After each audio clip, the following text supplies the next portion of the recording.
আজকে আমরা আল্লাহ রাব্বুল আলামিন খালিকে কায়নাত আমার নবী মুস্তাফা সাল্লাল্লাহু তাআলা আলাইহি ওয়াসাল্লামের উম্মত করে আজ আমাদেরকে পৃথিবীর বুকে আমার আল্লাহ আমাদেরকে জন্ম গ্রহণ করিয়েছে। বিরাদার, আজকে আপনাদের গ্রামে আমি এই ডোমকল এই গ্রামে আজ প্রথমবার এইদিকে এসেছি। এইদিকে জলঙ্গির সাইডে এসেছি আমি, কিন্তু আপনাদের গ্রামে এসেছি। আপনাদের আভাব, আপনাদের পছন্দ বা আপনাদের বলা বা বলার স্টাইল, এটা আমার হয়তো অতটা অভিজ্ঞতা নাই। কাউরের বাড়িতে কেউ যদি মেহমান আসে তো বাড়ির কর্তা যারা, এরা মেহমানের যেটা মেজাজ হয় যে কোন জিনিসটা খাবে, কোনটা কোথায় বসবে, কিভাবে বসবে, এটা তাদের আদৌ জানা থাকে না। কিন্তু আজকে আপনাদের গ্রামের কিছুক্ষণের জন্য আমি আজকে মেহমান স্বরূপে এসেছি, কিন্তু হয়তো আমার যেটা অভ্যাস এটা আপনারা জানেন না, আপনাদের যেটা অভ্যাস এটা আমি হয়তো জানি না। বিরাদার, যাই হোক, আমরা দুজনাই মিলে সেটাকে অ্যাডজাস্ট করে নেব ইনশাআল্লাহ তাআলা। তাহলে কেউ দুজনার মধ্যে কেউ কোনোদিন মানে আপনার দুঃখী হবে না বা দুঃখও পাবে না।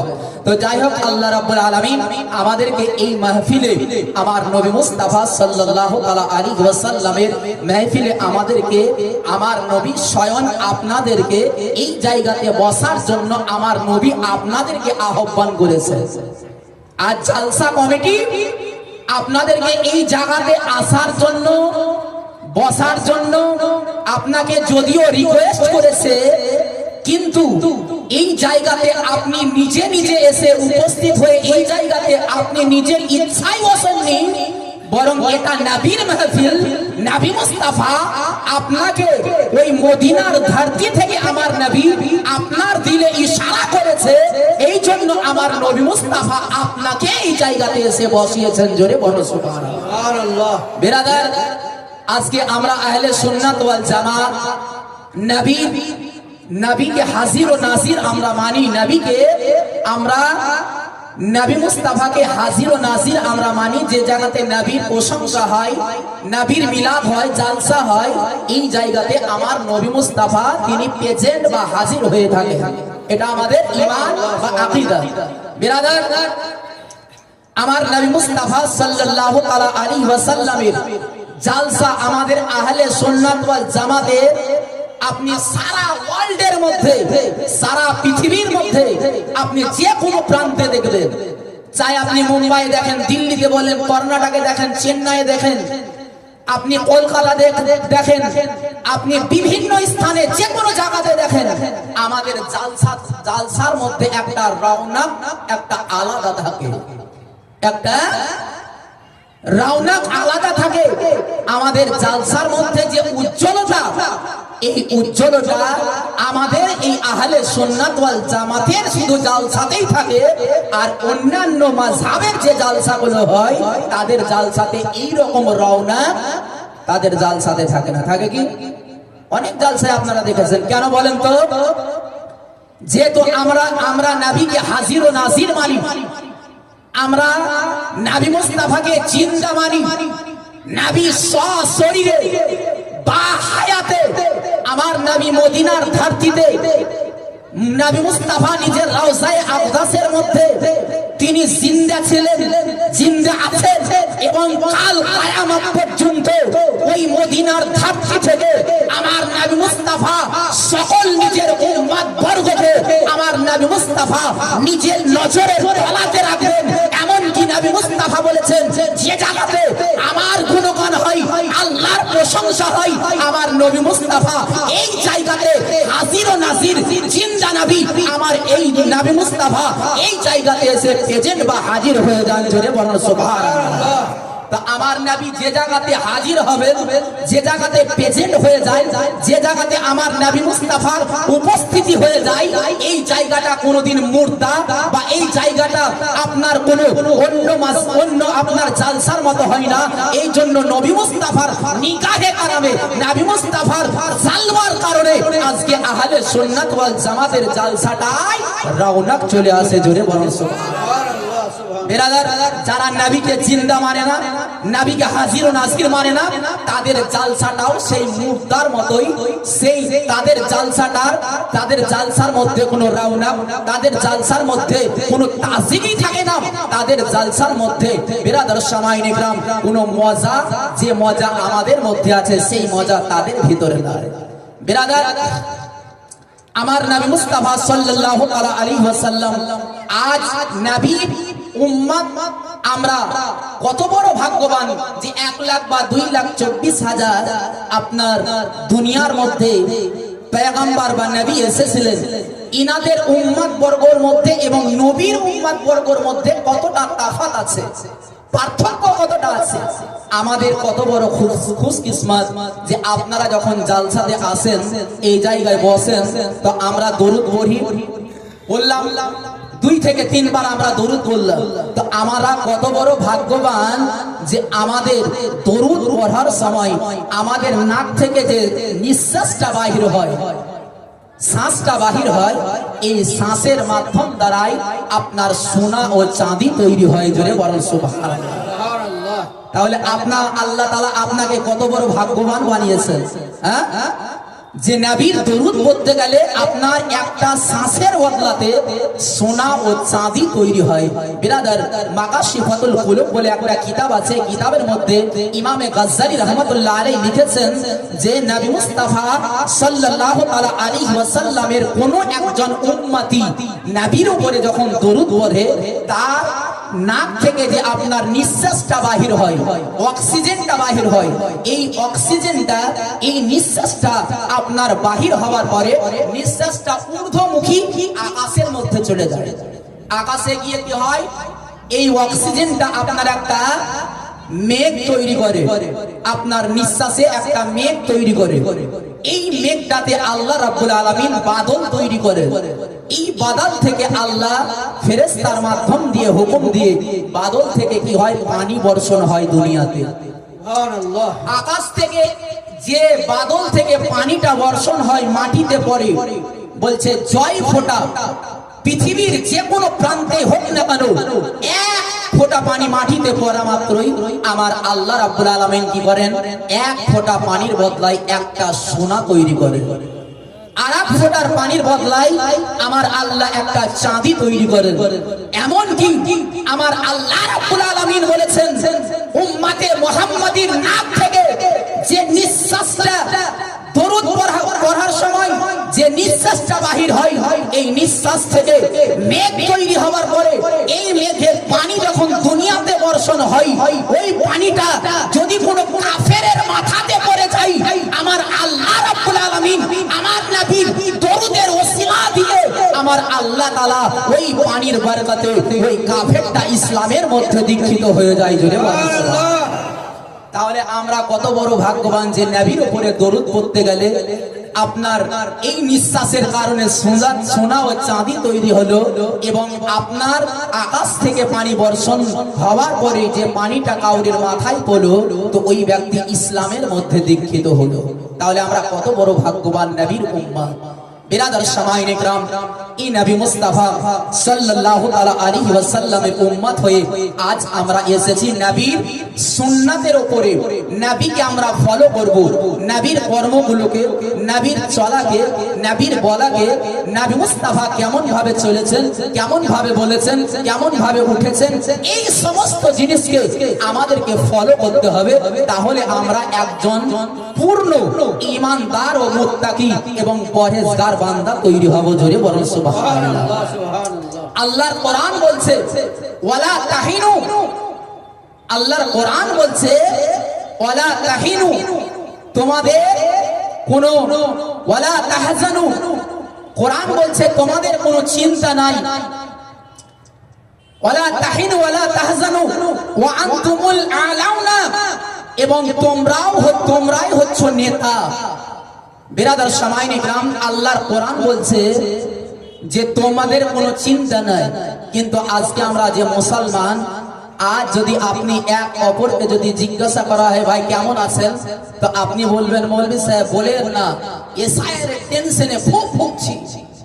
কিন্তু কোরআন বলছে যে তাদের কোনো টেনশন নাই। কোনো টেনশন নাই। কিন্তু মৌলভী যখন জিজ্ঞাসা করছে ভাই কেমন আছেন, তখন বলছে মৌলভী সাহেব বলিয়েন না, এসার টেনশনে মাথাতে কাজ করছে না। ও আনতুমুল আলাউনা, আল্লাহ বললেন তোমরাই হচ্ছ নেতা। কিন্তু আজকে আপনি পৃথিবীতে খুঁজে দেখেন যে আমাদের মধ্যে নেতা একটাও নাই।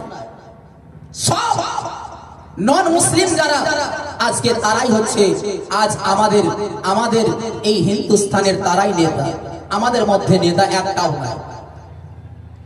কিন্তু এখানে আপনার ভয়, আপনার টেনশন এবং আপনি যে নেতা এটা কোরআন ঘোষণা করেছে। বেরাদার আপনি কখন হতে পারবেন, কিন্তু এর মধ্যে একটা শর্ত আছে। শর্তটা কি? ইন কুনতুম মুমিনিন, কিন্তু তোমাকে ঈমানদার একটা মুমিন বা পরহেজগার তৈরি হতে হবে। জোরে বলুন সুবহানাল্লাহ। এই ঈমানি হালাত যখন আপনার ভিতরে থাকবে, আপনার কোনো টেনশন থাকবে না, আপনার কোনো টেনশন থাকবে না। তখন আপনি একটা ইসলামের নেতা তৈরি হবে বেরাদার। কিন্তু সব এটাই যে আপনাকে কি হতে হবে? মুমিন হতে হবে। তোমাকে একজন ঈমানদার পরহেজগার তৈরি হতে হবে। হে বেরাদার সামাইন ইকরাম, আজকে আল্লাহ রাব্বুল আলামিন আমাদের কাছে যে ইসলামটা আমাদেরকে দিয়েছেন, এই ইসলামটা আল্লাহ রাব্বুল আলামিনের দরবারে ইন্না দীনা ইনদাল্লাহিল ইসলাম, আল্লাহর নিকটে সবচাইতে পছন্দনীয় ধর্ম আমাদের ইসলাম ধর্মটা। এর মতো ধর্ম পৃথিবীর বুকে আর একটাও পাওয়া যাবে না। যেহেতু ইসলাম মানেই হচ্ছে শান্তি, আত্মসমর্পণ করা। বেরাদার সামাইন ইকরাম, আজকে আমরা ইসলাম খানাকে পেয়েছি, অথচ এই ইসলামটাকে আমরা কি করি? হেলায় কাটিয়ে দেয়, অবহেলা করে। ইসলামটাকে আমরা ইসলাম মনেই করি না। ইসলামের আদর্শকে আমরা নিজের আদর্শে পরিণত করতে পারি না। বেরাদার সামাইন ইকরাম, যেহেতু এই কমিটা আমাদের ভিতরে কেন? যেহেতু আমরা মুমিন হতে পারি। একজন মুমিন হতে গেলে আপনাকে কয়েকটা জিনিস আপনার ভিতরে থাকা দরকার। যে লক্ষণগুলো, যে নিশানিগুলো আপনার ভিতরে পাওয়া গেলে তাহলে আপনি বুঝবেন যে আমি ঈমানদার হয়েছি। বেরাদার সামাইন ইকরাম, আজকে যদি আপনাকে ইসলামের জন্য কেউ যদি বলে ভাই আজকে তোমাকে এই ভারতবর্ষের নাগরিকত্ব থেকে তোমাকে বাতিল করে দেওয়া হবে, তোমাকে এখানে ভারতবর্ষে থাকতে দেওয়া হবে না, তো এমনও মানুষ দুনিয়াতে আছে, সে বলবে ভাই এক কাজ করো, ইসলাম ছেড়ে দিই, অন্য ধর্ম আমি গ্রহণ করে নেব, কিন্তু এখান থেকে আমাকে তাড়িয়ে না। বেরাদার, এমন এক জামানা ছিল তারা ইসলাম খানাকে গ্রহণ করেছিল, হাজারো ব্যথা তাদের ভিতরে দিয়েছিল, কিন্তু তারা সাবিত কদম তারা থেকেছিল। তারা তাদের পাটা কখনো ডগবাঙায়নি, কখনো তারা ইসলাম থেকে দূরে চলে যায়নি। এই ইসলাম তাদের অন্তরে এমন ভাবে আলা চালিয়েছিল, এই আলাটাকে হাজারো ব্যথা দিয়েও, হাজারো জুলুম করার পরেও, হাজারো অত্যাচার করার পরেও তাদের দিল থেকে এই ইসলামের প্রদীপের আলাটাকে নিভাতে পারেনি। জোরে বলুন সুবহানাল্লাহ। সামাইন কেরাম, দয়ার নবী মুস্তাফা সাল্লাল্লাহু তাআলা আলাইহি ওয়াসাল্লাম, আমার নবী মুস্তাফা যখনই আপনার 40 বছর পেরিয়ে গেল, আমার নবী মুস্তাফা সাল্লাল্লাহু তাআলা আলাইহি ওয়াসাল্লামের উপরে আমার আল্লাহ রাব্বুল আলামিন তিনি যেন ওহী নাযিল করে বললেন, ওগো নবী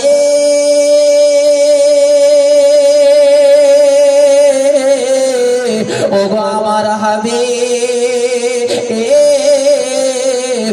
আর আপনাকে বসে থাকলে হবে না, আর আপনাকে এইভাবে থাকলে হবে না। আমার আল্লাহ রাব্বুল আলামিন আমার নবী মুস্তাফাকে জানিয়ে দিলেন, হাবিব গো, ওগো আমার বন্ধু, ওগো আমার হাবিব, ওগো আমার মেহবুব, আমার তোমাকে যে উদ্দেশ্যে আমি দুনিয়াতে পাঠিয়েছি, এই কাজটা তুমি শুরু করে দাও। আমার নবী মুস্তাফা যেন তিনি 40 বছর পরে আমার নবী ইসলাম প্রচার করতে লাগলেন, ইসলাম প্রচার শুরু করে দিলেন। বেরাদার, আমার নবী মুস্তাফা যেন মাত্র 23 বছর ধরে ইসলামটাকে প্রচার করেছিলেন। এই 23 বছর ইসলাম প্রচার করে আমার নবী মুস্তাফা 63 বছর পূর্ণ করে যখন এই দুনিয়া থেকে পর্দা করে গেছিলেন, আমার নবী মুস্তাফা যেন 6 লক্ষ মানুষকে ইসলামের আওতায় নিয়ে এসেছিলেন। হযরতে নূহ আলাইহিস সালাম, ইনার বয়স ছিল কত জানেন? ইনার বয়স ছিল আপনার 950 বছর। হযরতে নূহ আলাইহিস সালামের কওম 80,000 কওম ছিল। হযরতে নূহ আলাইহিস সালাম যেন 950 বছর ধরে ইসলাম প্রচার করলেন। তিনি যখন ইন্তেকাল করতে যাবেন তার পূর্বে ইনার কওমের মধ্যে মাত্র 80 জন মানুষ ইসলাম গ্রহণ করেছিল। কতজন বললাম? মাত্র 80 জন মানুষ ইসলামের মধ্যে দীক্ষিত হয়েছিল 950 বছর ধরে ইসলাম প্রচার করার পরে। আর আমার নবী মাত্র 23 বছর ইসলাম প্রচার করেছিলেন, মাত্র 23টা বছর। এই 23 বছরে আমার নবী মুস্তাফা তিনি এই ইসলাম প্রচার করে আমার নবী 6 লক্ষ মানুষকে ইসলামের দামানের তলাতে আমার নবী এসেছিলেন। জোরে বলুন সুবহানাল্লাহ। এর মধ্যে 1,24,000 তো আপনার সাহাবায়ে কেরাম ছিলেন। নবী মুস্তাফা যখন মক্কাতে ইসলাম প্রচার করেছিলেন, এর মধ্যে কিছু কিছু মানুষ যখন ইসলামের আওতায় ইসলামের আপনার দামানে এলো, আমার নবী মুস্তাফা সাল্লাল্লাহু আলাইহি ওয়াসাল্লামের ওই সাহাবায়ে কেরামকে এত তারা জুলুম করেছিল, অত্যাচার করেছিল, তাদের প্রতি আপনার এত তারা অ্যাটাক করেছিল।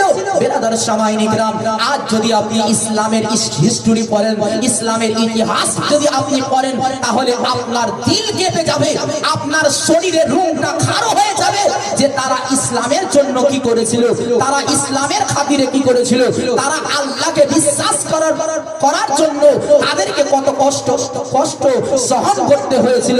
হে বেরাদার, সেই কষ্টগুলোকে যদি কোনো পাহাড়ের উপরে যদি চাপিয়ে দেওয়া হতো, তাহলে এই পাহাড় এই কষ্টকে নিতে রাজি হতো না। জোরে বলেন সুবহানাল্লাহ।